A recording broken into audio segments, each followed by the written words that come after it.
இனிமே கண்ணை மூடிட்டு கடலை எண்ணெய் வாங்கலாம். ஏன்னா மந்த்ரா கடலை எண்ணெய் இதயத்தின் தயாரிப்பு. வறுக்க பொரிக்க ஏன் எல்லா சமையலுக்கும் மந்த்ரா தான். மந்த்ரா கடலை எண்ணெய், அபார ருசி, ஆரோக்கியமான உடல் நலம்.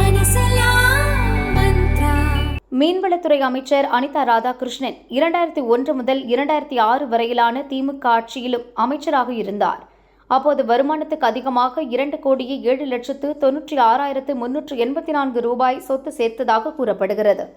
இந்த குற்றச்சாட்டின் பேரில் அனிதா ராதாகிருஷ்ணன் மற்றும் அவரது குடும்பத்தினருக்கு எதிராக லஞ்ச ஒழிப்புத்துறையினர் 2019 வழக்கு தொடர்ந்தனர். இது தூத்துக்குடி கோர்ட்டில் விசாரணையில் உள்ளது.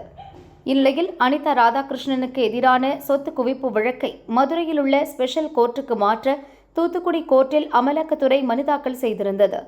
மதுரையில் உள்ள சட்டவிரோத பணப்பரிமாற்ற தடை சட்ட சிறப்பு நீதிமன்றத்திற்கு அந்த அதிகாரம் இல்லை என கூறி அமலாக்கத்துறை மனுவை நிராகரித்தது தூத்துக்குடி ஸ்பெஷல் கோர்ட். இந்த உத்தரவுக்கு தடை விதிக்க கோரி சென்னை ஹைகோர்ட்டில் அமலாக்கத்துறை தரப்பில் மேல்முறையீடு செய்யப்பட்டது. அந்த மனுவில் சட்டவிரோத பணப்பரிமாற்ற தடைச்சட்ட வழக்குகளை விசாரிப்பதற்காக நியமிக்கப்பட்ட சிறப்பு நீதிமன்றத்திற்கு மற்ற குற்ற வழக்குகளை விசாரிக்கவும் அதிகாரம் உள்ளது.